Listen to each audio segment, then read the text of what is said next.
अपने all time high पर चल रहा है। अपने पिछले क्लोज 18,484 को बीट करते हुए आज निफ्टी 18,528 पर ओपन हुआ और 18,445 का लो बनाते हुए 18,534.90 का आज उसने हाई बनाया है। वहीं यदि सेंसेक्स की बात करें तो सेंसेक्स भी अपने पिछले क्लोज 62,272 को बीट करते हुए 62,327 पर ओपन हुआ और 62,115 रुपये का लो बनाते हुए 62,447 का हाई बनाया है। निफ्टी और सेंसेक्स अपने ऑल टाइम हाई पर चल रहे हैं, जो भारतीय बाजार के लिए, भारतीय अर्थव्यवस्था के लिए बहुत ही पॉजिटिव संकेत माने जा रहे हैं। वहीं पर FII DII की बात करें तो FII ने 1,00,000 करोड़ रुपया भारतीय शेयर बाजार में निवेश किया है। कुछ मीडिया सोर्स के द्वारा यह जानकारी प्राप्त हुई है कि FII ने निफ्टी 50 के टॉप 10 शेयर्स में अपना स्टेक अधिक बढ़ाया है। कोल इंडिया, हिंदुस्तान जिंक और RCF में 5 से 10% हिस्सेदारी बेचने की तैयारी में सरकार। भारत सरकार कोल इंडिया, हिंदुस्तान जिंक और राष्ट्रीय केमिकल्स एंड फर्टिलाइजर्स में अपनी हिस्सेदारी बेचने पर विचार कर रही है। मौजूदा फिस्कल ईयर की आखिरी तिमाही में केंद्र इन सरकारी कंपनियों में कुछ हिस्सेदारी बेचकर अपनी इनकम बढ़ा सकती है। फिलहाल शेयर बाजार में अपने ऑल टाइम हाई पर ट्रेड कर रहा है, जिसकी वजह से सरकार स्टेक सेल के बारे में सोच रही है। सरकार इन कंपनियों में ऑफर फॉर सेल के जरिए अपनी कुछ हिस्सेदारी बेच सकती है। 16,500 करोड़ रुपए यानी $2 अरब जुटाने का लक्ष्य है। हिंदुस्तान जिंक में हिस्सेदारी बेचने के लिए सरकार को कैबिनेट की मंजूरी मिल चुकी है। हिंदुस्तान जिंक में सरकार ने 2002 में अपनी 26% हिस्सेदारी बेची थी। यह हिस्सेदारी अनिल अग्रवाल के वेदांता ग्रुप ने खरीदी थी।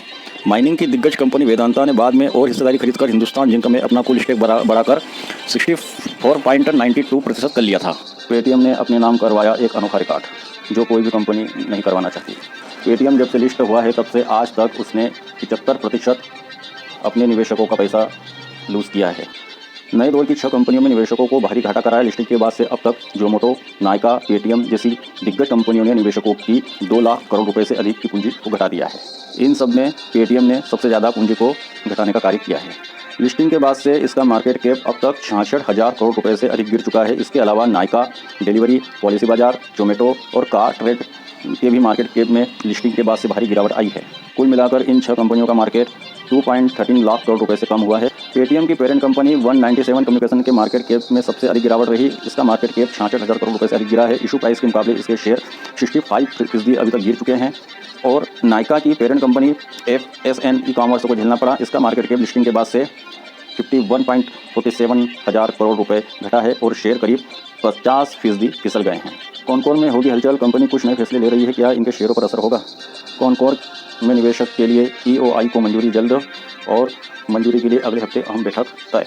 PVR शेयर प्राइस तेजी के बीच कब करें निवेश, यह जानने के लिए सुनिए इस रिपोर्ट को। PVR स्टॉक में आज खरीदारी का मौका नजर आ रहा है। ऐसे में जाने किस स्ट्रेटजी के साथ यहां पर खरीदारी की जा सकती है। जानिए क्या है स्टॉक का टारगेट प्राइस और स्टॉप लॉस।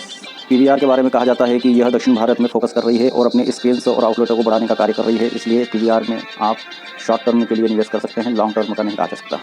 टाटा ने लॉन्च की अपडेटेड टीगोर EV। इसमें मिलेगी 315 किलोमीटर की रेंज, शुरुआती कीमत 12.49 लाख रुपए। टाटा मोटर्स ने टीगोर EV को अपडेट किया है। अब टीगोर में EV फुल चार्ज होने पर 315 किलोमीटर की रेंज मिलेगी। इसकी शुरुआती कीमत 12.49 लाख रुपए रखी गई है। कंपनी ने टीगोर EV के वेरिएंट में भी बदलाव किए हैं और अब टॉप वेरिएंट के रूप में XZ प्लस LUX को पेश किया जा रहा है।